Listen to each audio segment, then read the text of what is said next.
ఉన్నారు, కొంతమంది అంటే అంటే దొంగ పాస్టర్లు, దొంగ బోధకులు ఉన్నారు. అంటే వాళ్ళంటల వల్ల దేవుని నామం దూషించబడుతుంది. కరెక్టే. వారు గొర్రెల వలె కనపడుతారు, వాస్తవానికి వారు తోడేళ్ళు అయి ఉన్నారంటారా? కొంతమంది సార్ నిజం ఒప్పుకుంటున్నారు. అంటే వాళ్ళు బేస్ చేసుకుని అంటే ప్రభు మీరు గమనించారా? మీరు ఒక విషయం గమనించాలి రవి గారు. చెప్పండి సార్. నేను ఎప్పుడు వ్యక్తుల్ని తిట్టున్నావు గమనించారా? అవును సార్. ఇప్పుడు మొన్న ఒక ఆవిడ రోడ్డు మీద తగిలి మీరు పాస్టర్ని తిట్టండి, మా దేవుడిని అనొద్దు అంది. అంటే నేను ఓపెన్గా చెప్పాను, ఆ వీడియో మళ్ళీ వస్తుంది. ఏంటంటే అసలు వాళ్ళని అలా తయారు చేసింది ఎవరు? అది తప్పు సార్. అలా సార్ ఏసుకో చెప్తే వాళ్ళకి ఇప్పుడు కాదు నాన్న. ఇప్పుడు ఆయన చేసిన మార్గం ప్రేమ మార్గం, ఆయన చెప్పుకోవాలా ప్రేమ పదం దేవుని పదం కాదు నాన్న. ప్రేమ అంటే కాదు రవి గారు, ప్రేమ అంటే మీ దృష్టిలో ఏంటి అసలు? ప్రేమ అంటే త్యాగం చేయడం సార్. ప్రేమకు మరొక మార్గం త్యాగం చేయడం. ఏం త్యాగం చేయాలి? సమస్తం త్యాగం చేయడం. సమస్తం అంటే అమ్మని నాన్ననేనా? ఇప్పుడు అలాగే సార్. ఇప్పుడు యేసుక్రీస్తు మనం ప్రేమించాడు, ఆయన అంత ప్రాణ పెట్టాడు, ఆయన ప్రాణం త్యాగం చేశాడు. ప్రేమతో మరొక అర్థం త్యాగమే సార్. కాదు, ఎవరిని ప్రేమించాడు ఆయన? మనం ప్రేమించాడు సార్. మనల్ని అంటే మనల్ని. ఇప్పుడు మన సృష్టి అంతా ఆయన, సృష్టి అంతా మనం సృష్టించబడిన వారు, మనందరం మనుషులు. కాదు, ఎవరు సృష్టించారు? దేవుడే సృష్టించాడు. దేవుడు ఎవరు? దేవుడు సార్ ఇక్కడ తండ్రి అయిన దేవుడు ఉన్నారు. తండ్రి అయిన దేవుడు అంటే యెహోవా. పాత నిబంధనలో యెహోవాగా పిలవబడ్డాడు, కొత్త నిబంధనలో తండ్రి అయిన దేవుడిగా పిలవబడ్డాడు. యేసు వారు ఎవరంటే ఆయన కుమారుడు. కుమారుడు అంటే భౌతికంగా పుట్టిన వ్యక్తి కాదు, కానీ పరలోకంలో ముగ్గురు వ్యక్తులు ఉన్నారు సార్. ముగ్గురు వేరు వ్యక్తులు. అంటే సాధారణంగా మీరు కొన్ని ఇంటర్వ్యూస్ లో అంటే కొంతమంది మీరు అడిగిన ఎవరైతే అడుగుతున్నారో అంటే క్రిస్టియన్స్, పాస్టర్స్, కొంతమంది నాకు సరైన సమాధానం వారికి ఇవ్వలేకపోయారు. నాకు అప్పుడు అనిపిస్తూ ఉండేది. నన్ను అడిగితే ఇంకా పోతే ఫీలింగ్ నాకైతే వచ్చింది. యాక్చువల్లీ ముగ్గురు వ్యక్తులు ఉన్నారు సార్ పరలోకంలో. తండ్రి ఉన్నారు, కుమారుడు ఉన్నారు, పరిశుద్ధ ముగ్గురు వ్యక్తులు ఉన్నారు. ముగ్గురు ఒకే వ్యక్తి అయితే కాదు, ముగ్గురు వేరు వ్యక్తులు సార్. యెహోవా అంటే పాత నిబంధనలో ఆయన పాత నిబంధనలో యెహోవాగా పిలవబడ్డారు, కొత్త నిబంధనలో తండ్రిగా పిలవబడ్డారు. యేసుక్రీస్తు వారు ఎవరంటే దేవుని కుమారుడు. కుమారుడు అంటే గర్భం ద్వారా పుట్టిన వ్యక్తి అయితే కాదండి. ఇప్పుడు మీరేం చేస్తుంటారు? నేను పోస్ట్ మాస్టర్ గా చేస్తాను సార్ ఇక్కడ మా ఊర్లోని. Post master. నేను పోస్ట్ మాస్టర్ గా చేస్తూ మా డాడీ ప్రీచర్, నేను కూడా ప్రీచింగ్ కూడా చేస్తూ ఉంటాను సార్. మీరు ఈ బైబిల్ మతంలోకి ఎప్పుడు వెళ్ళారు?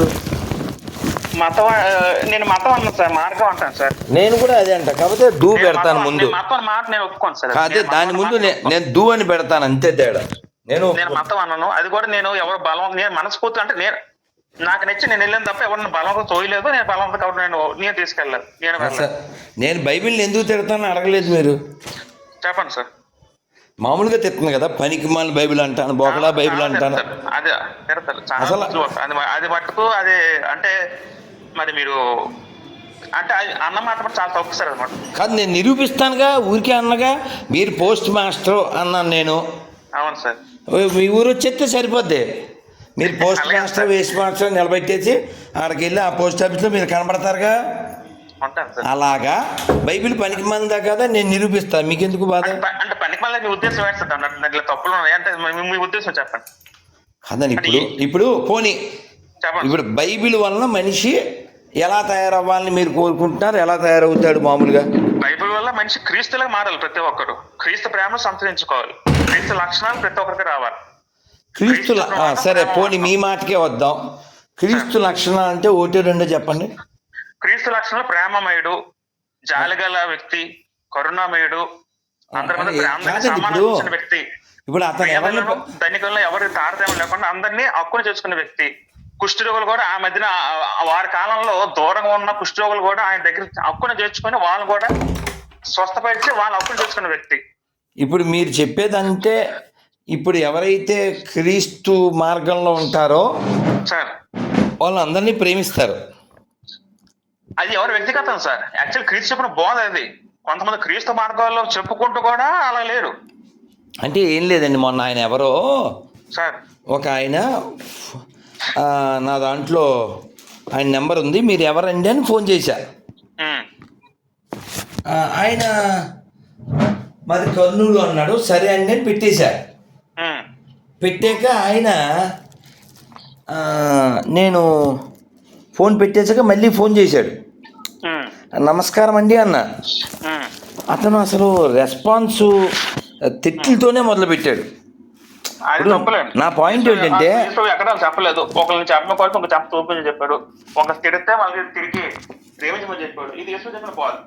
ఇంకోటి ఏంటంటే వాళ్ళు ఏంటంటే కొంచెం కోపం వచ్చి ఉంటది. మా దేవుడు దూషిస్తారా, ఎంత మరి ఎంత నీచంగా మాట్లాడతారా అన్న కోపంతో. కాదు, ఇప్పుడు పోనీ మనం కాసేపు వాళ్ళ వైపు ఆలోచిద్దాం. ఆ, బైబిల్ ప్రకారంగా వాళ్ళు ఎలా బిహేవ్ చేయాలి మీరు చెప్పండి. బైబిల్ ప్రకారం అయితే ఉమ్. నీ కుడి చెంప అని కొడితే ఎడమ చెంప కూడా చూపించారు సార్. ఇప్పుడు కర్నూలు నుంచి కృష్ణప్ప అని గొర్రెలు ఉన్నాడు. ఎవరు ఆ, అతను ఫోన్ మీద ఫోన్ చేస్తున్నాడు. ఉమ్, రాత్రి ఏదో మెసేజ్లు పెట్టాడు. ఉమ్, నేనేమన్నా అంటే, బాబు నువ్వు మాకే పుట్టావు, కృష్ణప్ప అనే పేరు లేకపోతే నువ్వు ఫోన్ చెయ్యి, ఉమ్, నీకు నీతి లేదు కదా అని చెప్పాను. ఇప్పుడు మీ ముందే ఫోన్ చేస్తాను, ఉమ్. అతను రిప్లై చూడండి. ఓకే, జస్ట్ వినండి. ఆ తర్వాత అతను మనిషిని చేయాలి మీరు. నా కోరిక ఏంటంటే ఈ భూమి మీద మనుషులు ఉండాలి. క్రైస్తవుల, ముస్లింల, హిందువుల కాదు, మనుషులు ఉండాలి. కానీ ఈ బొకడా ఎడారి మతాల పుస్తకాలు ఏం చేస్తాయంటే రాక్షసులను తయారు చేస్తాయి, యదవలను తయారు చేస్తాయి. అందుకని బొకడా బైబిల్ అనేది నేను అది తప్పు సార్. నేనేమంటా అంటే నేను బొకడా బైబిల్ అన్న మాటని వెనక్కి తీసుకునేలా మీరు చెయ్యాలి. మీరు ఎలా చేయాలంటే వినాలి. మీరు ఎలా చేయాలంటే ఈ కృష్ణప్ప అనేవాడిని ఇంకొక ఈ ఈ నరపిశాచ గొర్రెల్ని మనుషుల్లా మార్చాలి. మీరు ఇప్పుడు లైవ్లో ఉండండి. నో మీరు వినాలి. అతని మాట విని వాడికి ఫోన్ చేస్తున్నాను, వినండి ప్లీజ్. లైన్లో ఉండండి. వాడు రింగ్ అవుతుంది.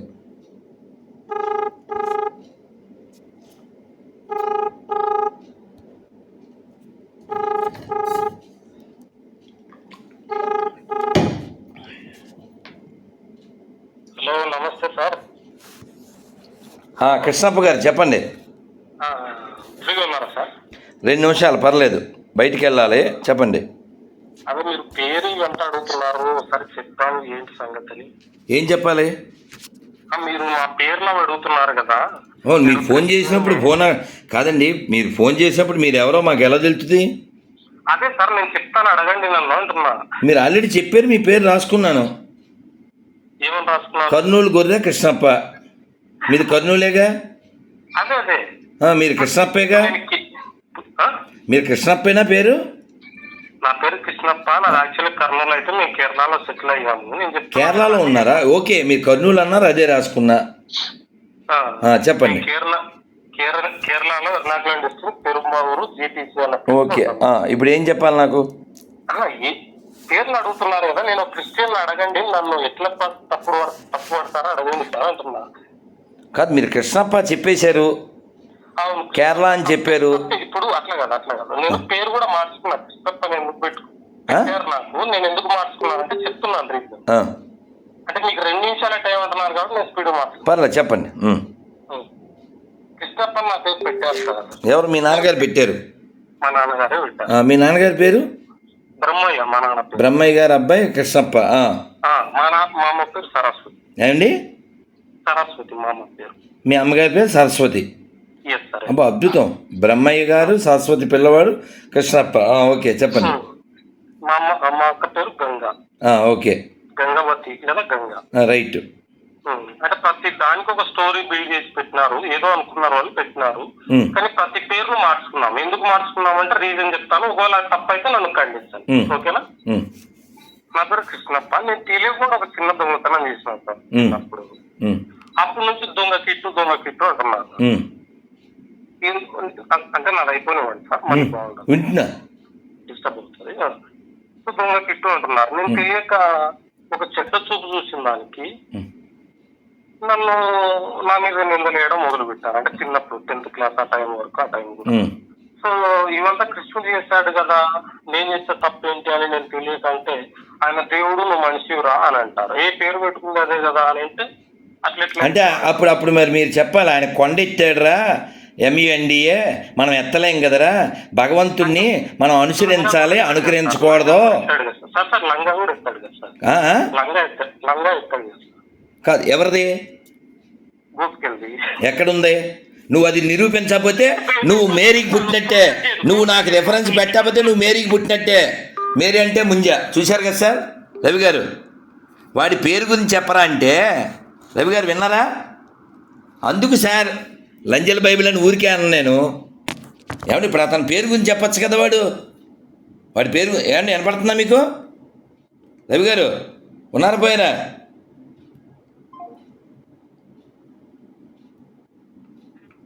మీకు వాట్సాప్ పెడతాను, మీకు వాట్సాప్ పెడతాను. వాట్సాప్లో నిరూపించకపోతే మీ అమ్మ మేరీ.